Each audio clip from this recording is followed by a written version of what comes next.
ကျမတို့အမြင်သာဆုံးဥပမာကိုပြရမယ်ဆိုရင်လေအင်္ဂလိပ်တွေဒီကျွန်တော်ဗမာပြည်ပါဝင်ခြားနိုင်ငံငယ်တွေကိုနှိမ့်ချဲ့တဲ့အခါလိုပဲသူတို့ဆိုရင်လေဒါအင်္ဂလိပ်တွေကသူတို့ယဉ်ကျေးမှုကတော့ပိုပြီးမြင့်မားလို့နောက်ပြီးသူတို့ကတော့ကဘာကြီးတိုးတက်ဖို့အတွက်လှုပ်တာနောက်ပြီးကျမတို့နိုင်ငံတွေကတော့မတိုးတက်လို့ဆိုတော့ဒီအကြောင်းပြချက်တွေနဲ့သူတို့ကသိမ်းတာကျမတို့ဒီအင်္ဂလိပ်တွေမတိုင်ခင်ရဆိုရင်လေဒီမှာရှိကြတာကဘီရင်စနစ်တို့ပရိသတ်စနစ်တို့ဒါတွေဆိုလည်းကောင်းမှမကောင်းပဲနဲ့ဒါတွေလည်းကျမတို့သိကြတာပဲဒါပေမဲ့အင်္ဂလိပ်နဲ့ချဲ့ပြီးတော့ကျမတို့ကဒါပရိသတ်စနစ်အောက်ကနေပြီးလွတ်မြောက်အောင်လုပ်ပေးတာနောက်ပြီးလွတ်လပ်ရေးသူရဲကောင်းကြီးတို့တော့မြင်လို့မရဘူးလေနော်ဒါကိုလည်းကျမတို့စန့်ကျင်ရတာပဲမလားအဲ့ဒါကြောင့်မလို့လဲဒီဗမာပြည်မှာဆိုရင်လက်ချက်စန့်ကျင်ရေးလှိုင်းရရှိခဲ့တာအခုလည်းဒီလိုပဲဒီဗင်နီဇွဲလားကိုအမေရိကန်တွေကဝင်တိုက်တဲ့ဟာဆိုရင်လည်းအဲ့လိုပဲသူတို့ကအာဏာရှင်လက်ကနေပြီးတော့ဗင်နီဇွဲလားအနေနဲ့လွတ်မြောက်ဖို့တို့ဒီမိုကရေစီအရေးတို့ဒါမှမဟုတ်လဲဒါရာဇဝတ်မှုတွေကြောင့်ဆိုရဲဒီစင်ကြီးတွေသူတို့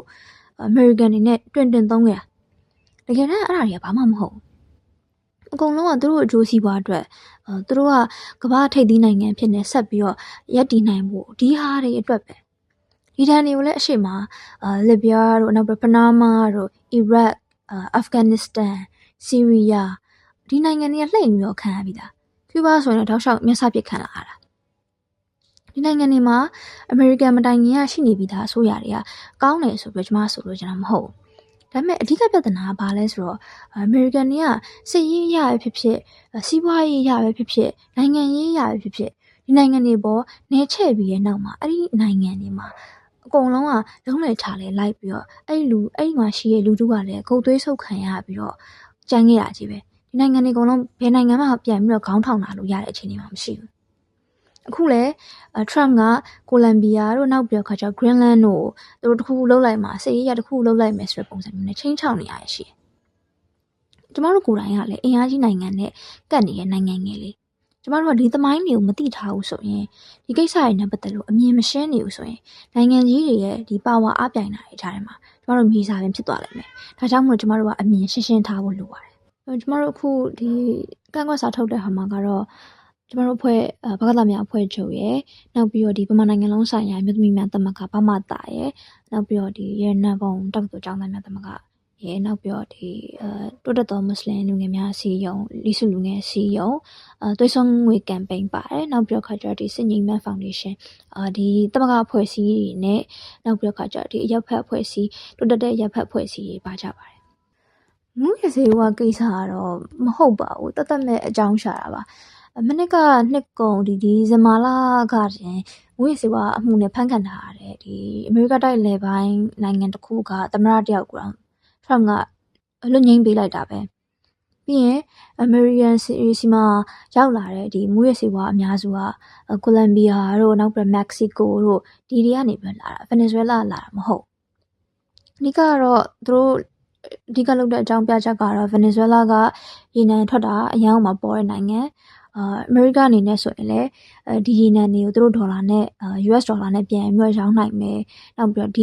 ရေနံတွေသူတို့ကင်ထားနိုင်မယ်ဆိုရင်ကမ္ဘာစီးပွားရေးပြီးတော့နိုင်ငံရေးပေါ့နော်ဒီဟာတွေကိုသူတို့ခြေလိုက်လို့ပို့ပြီးရလာလိမ့်မယ်အဲ့ဒါကြောင့်မလို့သူတို့အကျိုးစီးပွားအတိုင်းမလိုက်လျော်တဲ့အစိုးရကိုသူတို့ဖြုတ်ချတာပဲအခုတော့မှနောက်တက်လာမယ်ဗင်နီဇွဲလားအစိုးရကသူတို့နဲ့မပေါင်းဘူးဆိုရင်မာဒူရိုထက်ပိုပြီးတော့ဆိုးသွားမယ်ဆိုပြီးတော့ Trump ကချင်းချောက်နေတာကျွန်တော်တို့သတင်းစာတွေထဲမှာတွေ့မှာပဲနောက်ပြီးတော့ဒါတွေကဗင်နီဇွဲလားကိုသူတို့ရသွားမယ်ဆိုရင်ပထဝီနိုင်ငံရေးရလဲအမေရိကအတွက်ပို့ပြီးတော့အားသာစေတယ်အခုတော့မှပြီးွားရင်ကိုလံဘီယာကိုသိမ်းမှာတို့ကျူးဘားကတော့သိမ်းကြမလို့သူ့ဘာသာသူပျောက်သွားမှာဆိုပြီးတော့စကားဆနေရတယ်ရှိတယ်ဒီနိုင်ငံတွေကဗင်နီဇွဲလားနဲ့နီးနီးလေးအမေရိကနဲ့လည်းနီးနီးလေးနောက်ပြီးတော့ဒီဗင်နီဇွဲလားတို့နောက်ပြီးတော့ကျူးဘားတို့ဒီနိုင်ငံတွေဘေးမှာကကာရစ်ဘီယန်ပင်လယ်ဒီအမေရိကန်ရေတပ်စခန်းချခြင်းတဲ့နေရာတွေရှိတယ်နိုင်ငံကြီးတွေကသူတို့ရဲ့စစ်ရေးနိုင်ငံရေးစီးပွားရေးတွေအတွက်နိုင်ငံငယ်တွေကိုအသုံးချပြီးတော့အားပြိုင်နေကြတာကျမတို့ရေရှည်မှာကမ္ဘာကြီးအတွက်ကိုနောက်ပြီးတော့အဲ့နိုင်ငံကလူထုအတွက်ကိုထိခိုက်လာမယ့်ကိစ္စတွေကိုကျမတို့စန့်ကျင်ဖို့လိုတယ်မင်းအောင်ဖမ်းမလားမဖမ်းဘူးလာ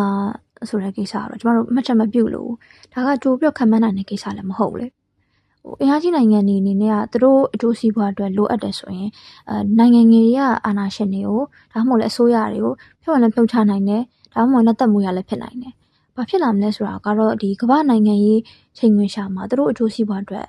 မျက်စိကျခံရရင်ကျမတို့အတွက်ကတော့အနေရရောက်လာမှာပဲတေချာတစ်ခုကတော့ကျမတို့အနေနဲ့မင်းအောင်လှိုင်ကိုရောနောက်ပြီးတော့ဒီဆက်အနာရှင်စနစ်တစ်ခုလုံးကိုရောဒီဟာတွေကိုဖျောက်ချဖို့အတွက်ကျမတို့ဘယ်သူ့မှအားကိုးလို့မရဘူးကဲတင်ရှင်မျှော်လို့မရဘူးသူတို့ကကျမတို့ပြည်သူလူထုရဲ့အကျိုးစီးပွားအတွက်ကိုလည်းအာရုံမစိုက်နေကျမတို့လူထုကိုလည်းဒီဖြစ်ပျက်တွေကြောင့်မင်းအောင်လှိုင်ကိုတော့ Trump ကလာဖျောက်ချပေးပါပဲဆိုပြီးတော့မျှော်လင့်ချက်အတူတွေမပေးဘူးလို့လိုတယ်ဘာလို့ဆိုတော့တကယ်ဖြစ်လာတယ်ဆိုရင်လည်းကျမတို့ကဒါတည်ငါပျော်လိုက်ရတာပဲရှိမှာရေရှည်အတွက်ကျမတို့အတွက်ရေရှည်မကောင်းဒါကြောင့်မလို့ကျမတို့အနေနဲ့လည်းဒီ Venezuela ဖြစ်ကိုတေချာအမြင်ရှင်းရှင်းနဲ့ကြည့်ဖို့လိုတယ်ကမ္ဘာနိုင်ငံရေးအခြေအနေကိုကျမတို့ကတေချာမြင်အောင်ကြည့်နိုင်ပြီဆိုကမှကျမတို့နိုင်ငံငယ်ကလူထုတွေကလည်းမခံရမှာအဲ့ဒါကြောင့်မလို့ကျမတို့အဖွဲ့တွေကိုယ်တိုင်ကလည်းဒါတွေနဲ့ပတ်သက်လို့ဆန့်ကျင်တာပါပဲ